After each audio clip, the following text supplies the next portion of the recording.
What's up, everybody? Welcome back to another episode of Bucco Territory, presented by the Foul Territory Network. I am your host, Noah Hiles, and joining me, as always, are my wonderful co-hosts, Josh Harrison, a.k.a. Jay Hay, and Platinum Key, a.k.a. Mark.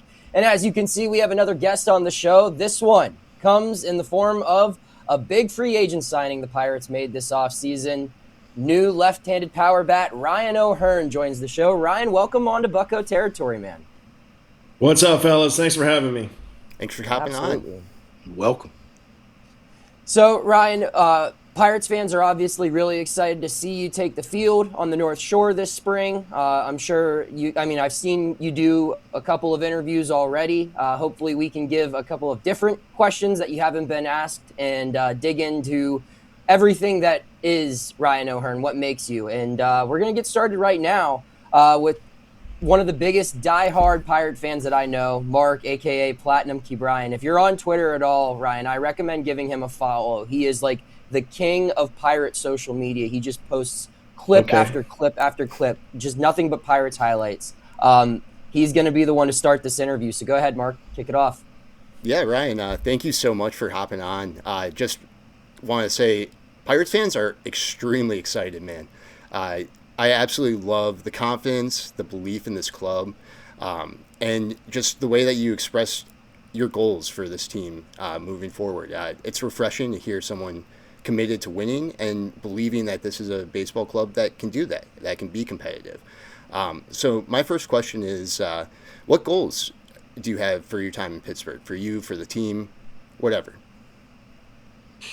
Yeah, I mean, you can talk a big game, but we still got to go play the games. But I believe that what's the point of joining something if you don't think that you can succeed there, And I've spoke on it quite a bit about the roster and kind of looking at what the Pirates already had coming into the offseason and what they've added. And, I'm a believer in the team that we could go out and surprise people. And, I've said it a lot, but it really does start with pitching, in my opinion. And, you got the best pitcher on earth to start. And then, you got great young arms with great stuff behind him. And so I think that's a great place to start. And, trying to decide where I wanted to play next year this upcoming year, that definitely was stood out to me. And as far as goals for the season, I think I have no problem with stating like, hey, I want to make the playoffs. Like, why play a season if you don't, if you're not trying to make the playoffs or if that isn't a goal? I think obviously you got to take it one day at a time. It's a long season, and you may have a bad, stretch at some point. But I think the best teams find their way out of that and find a way to get that good mojo going and the good vibes. And as much as you want to talk about goals right now here in January, we got to be in that one day at a time mindset, doing whatever we can to find a way to win a ball game every day. And then, hopefully we'll look back and we'll be right on the cusp of it at the end of the year. Exactly. Love it. Are you going to be at Pirates Fest coming up here next weekend? I know fans are excited to maybe get a chance to see you, hear from you, maybe meet you briefly. Yeah, I'll be there. I'm leaving Friday morning. Excellent. Absolutely love it. So I was going through your game logs. I noticed you had a home run against the Pirates in 2018. That was off of Steven Brault, but it led me to my next question. I noticed that you hit you hit a home run in your MLB debut, right? Yep, off James Shields. Yeah, oh wow. All right. Yeah, can you just walk us through? Big game, James. What was it like being called up to the show? What was that day like for you? Oh man, it was awesome. Obviously, a dream come true. You work. I was an 8th round pick. Would never made it on any super high on any prospect list. I mean, and then I spent 4 years in the minor leagues. Got a chance to get called up in July of 2018. My parents made it. Brother, sister had family there. Hit that homer off of James Shields, and it's something I'll remember forever. That's awesome. Then my final question. So have to change hats. Got the bat right here, actually. That's awesome. Change hats here real quick to ask you a question. Now we go. I'm a fellow diehard Packers fan. We were talking before. I hear you're also an owner, owning a couple shares, family with season tickets. When was the last time you were at Lambeau? So week 18 of last season, I went to Lambeau with my dad and brother-in-law and a couple uncles, and we watched the Packers play the Bears in about -7 with the wind chill, and they lost, which never fun losing to the Bears. But anytime you get a chance to go to Lambeau and watch the Packers play is pretty cool. So Absolutely yeah, love it. definitely a Packer fan. I know we're struggling a little bit right now, but it's all Hey, right. you We'll know, get them next year. awesome. Appreciate it. Thank you again for jumping on here. Yeah, of course. All right. So Ryan, I'll take over now. A lot of people obviously are familiar with what you achieved in Baltimore and in the back end of last year with San Diego. But I want to ask about your time in Kansas City because it wasn't the easiest start to your major league career, right? It was some negative war seasons. You got optioned. I'm sure, during that time, there were a lot of difficult, lonely drives back to Omaha, right? Can you just take us back to that time and maybe tell us Thanks for how reminding that me. those hard times? Oh, sorry about that. Yeah. Can you just take us back to that time I'm and just kidding. just kind of tell us how those hard times really shaped you into the ball player that you are now? Yeah, you said it. There was a lot of hard times and some down years in Kansas City. Where I was just trying to fight to stay on a major league roster. And I credit a lot of the difficult years is I really appreciate getting to play now because it's been taken away from me before. And when someone tells you, hey, like you're not on the team anymore, you're going to AAA, whatever. And after that happens a few times, like it's you realize how hard it is to stick in the major leagues. And I learned a lot of lessons on the bench in Kansas City. I got to watch a lot of baseball, that's for sure, and learn from coaches and kind of figured out how to stay sharp as best as I could in that like pinch hitter role. And then maybe you get one AB a night, one start a week, whatever it may be. You learn to embrace your role. You try to be the best teammate that you possibly can and just make the most of it. And yeah, so I think those times in Kansas City definitely shaped me in ways and kind of prepped me for my next opportunity to get regular playing time. And when I got to Baltimore, I was like ready to go. So I think when I was on the bench a lot, like I took advantage of that time and I tried to get better as best as I could without playing in that many games. And I think year after years of that and learning from hitting coaches in the off season, and then by the time I got to got to Baltimore in 23, and I got a chance to play quite a bit, I was just ready to rock. And it seemed like I definitely credit those down years in Kansas City because without those times, I don't have the same resilience. Probably I don't have some of the skills that I have now, and definitely on the mental side of it, being able to stay, locked into the game, not give up, just overcome some tough times. I think have really benefited me in the last few years. You talked about embracing your role. What type of role do you hope to have for this Pirates team? Oh, I want to hit in the middle lineup. I want to drive in runs. I want to play wherever they need me on any given night. I know how baseball is nowadays. There's a lot of different lineups and guys rotate and they keep that DH spot moving. And so, whatever they need me defensively, I'll be ready to go. And then as far as hitting, I want to play every day. I want to face lefties, righties. I want to hit in the middle lineup and drive in runs. I don't want to strike out. I want to hit some balls in the river. I want to do whatever we got to do to help the team win. Have there been any conversations about where they anticipate you playing the bulk of your innings this year? Not super specific. This just kind of told me like a similar role to what I've had the last few years, which has been Yeah. first base, DH, right field whenever they need me. But I'm 32, but I'm in pretty good shape. I feel like I can go out and play wherever they need me. And then my last question for you is I was doing a little recon. I was talking to Andy from the Baltimore Banner, who says hello. And he was telling me about your cool bat you had for the All Star game and what it kind of meant, how it was a little bit bigger than just, about yourself. And it's a cool baseball story. Just wanted to give you the opportunity to kind of tell that story a little bit and what it signified.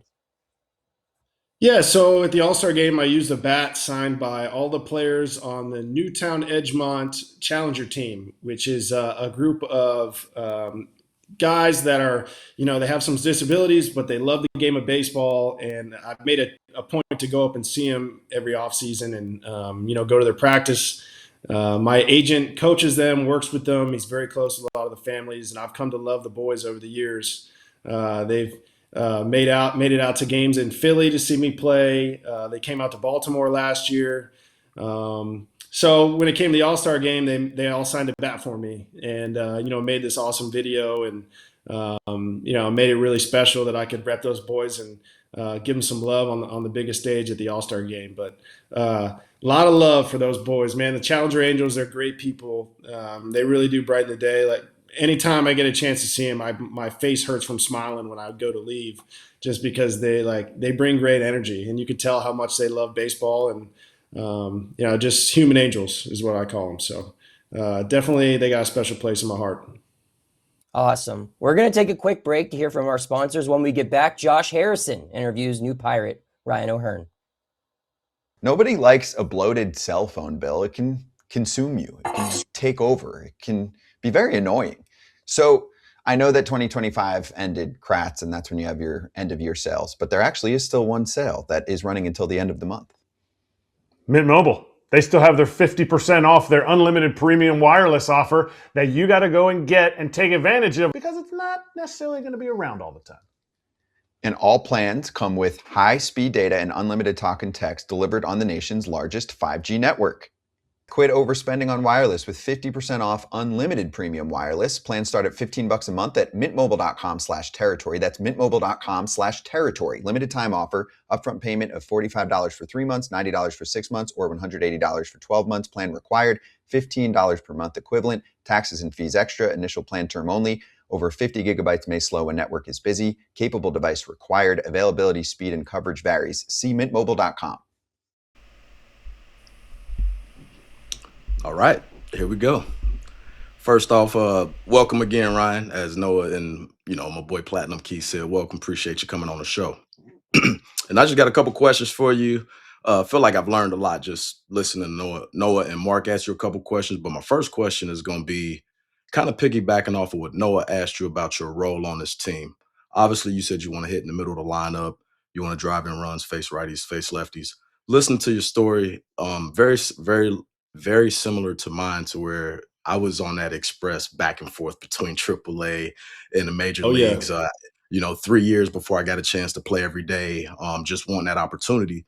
And listening to you speak, you speak with a lot of confidence because you've been through the ringer. So I wanted to ask about your role. Not that it is part of your role, but do you foresee, with this being a younger offensive team, that you can kind of take on a little bit of that leadership role to kind of help these guys make, some of those adjustments that, as you said, you learned a lot on the bench. You learned from hitting coaches. I saw myself, learn a lot of those moments, and whether I wanted to or realized it or not, I think I was able to give a lot of information to guys that otherwise may have not been through what I had been through.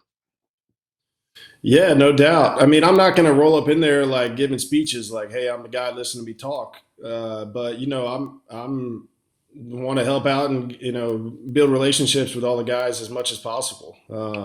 If I feel like something needs to be said, I have no problem saying it. Like you said, we've seen a lot of baseball, and you kind of seen how good leaders work and how maybe not so good leaders work. And if I feel like there's something that needs to be said, like I said, I'll say it. I don't really consider myself like the most vocal leader. But there's a time and a place, and anything that I can pass along to these guys, and then I'm all for it. And I want to learn from them as well. It's you never stop learning in this game. It's not like I've got to a point where it's like, all right, I figured everything out, because that's completely false. But I think good players, especially good offenses and meetings and things like that, everybody talks. Because maybe a guy in the room has had success off a pitcher, then I just can't figure him out. And, to be able to bounce that off each other and, figure out a way that you can go get this guy as a team is everything. It seems like the best offenses I've been on are, they talk to each other. So, if I can assume some type of leadership role, like that's awesome. If not, like I'm just gonna roll up in there, be myself, and really looking forward to get to know the guys and see what they're all about. Yeah, no, for sure. I totally understand everything you're saying. And sometimes, as you say, you're not the most vocal guy, and you don't have to be. Everything that you said, I'm sure it's going to show on the field because you said wherever they want you to play, wherever they want to line you up, you're ready to go. And trust me, from somebody that played in Pittsburgh, that's something that's already going to have the fans, rooting for you. And I've played against you, and I know what you bring, so that's something that I'm excited to see and to hear you speak about. But we also know baseball is a game of adjustments, man. And just like you are mentioning, you've played for a few different organizations. I have as well. Being traded, going through free agency. There's a lot of things that go on behind the scenes that, to the naked eye or to the everyday fan might not notice, but to us, it means everything because we're big on routines.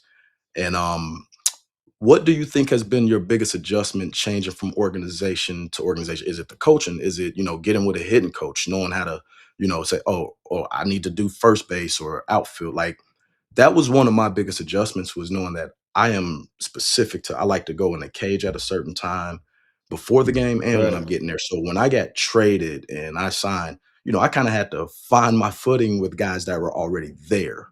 What No what doubt. what would you say has been some of your most challenging, obstacles when you say going from, Kansas City to Baltimore to San Diego, and obviously now here Pittsburgh, but a little different territory, but they all are same. You're changing different places. Yeah, for sure. I mean, moving from organization to organization is tough because it's like you go from one place where you know everybody's name in the whole building to somewhere different, and you're the new guy and you got to adjust. But I mean, in my experience, for the most part, like all baseball players seem to be the same. Like you got your gamblers, you got your like whatever it may be. Like Right. guys, they tend to fall in the same categories. You find your boys, the ones you hang out with on the road, like all of that. So, and then at the same time, you got your coaches. Like, who's my guy? Who am I going to work with in the cage every day? Which strength coach will I kind of like line up with my day and Mhm. all that? And, so I have things that I do throughout the day that you can do anywhere. And I think you just at that, you know what to do. You know how to get yourself ready to do your work. And you make relationships along the way, and then I'll say one thing: when I got traded to San Diego last year, it's like you only get 2 months with the group, and it's like I don't know Right. if I'm going to be here after this season or not. But I try to learn somebody's name like every week, somebody in the building, somebody new every week, just because. Just treat people with respect, man. Treat people right. Learn their names. Learn about them. And I think ultimately that's going to translate. The more comfortable you feel somewhere, the more people you get to know, the better you're going to feel and then play out on the field. So I get 2 years. As it stands right now, I get 2 years with the Pittsburgh Pirates. I can't wait to get up in there, learn everybody's name, learn about them. I'm excited. I get a spring training to kind of break that in because we all know how important spring training is. That's where you really make your bonds to start the season, and you get to know these guys. And so I'm looking forward to that, and I'm looking forward to Pirates Fest as well. There's gonna be a ton of guys out there, so it'll be cool to get to know them a little bit. Hopefully, we can grab dinner or something. But yeah, for me, and like man, it's all about relationships. The more comfortable you feel, the better you get to know everybody. That kind of stuff translates out on the field. Yeah, definitely. And another thing that I'm gonna piggyback just to go with adjustments. And a lot of people already know, but you recently have a big adjustment. You just had a brand new baby girl.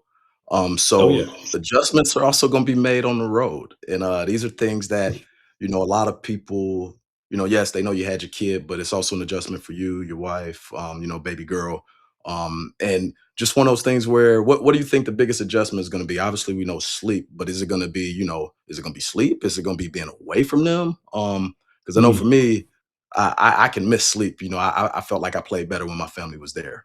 So that was one of the biggest adjustments. So what do you think is the biggest adjustment possibly this season? Adjusting to life with you know a new kid or being away from that kid, missing those moments because these are real life things that happen.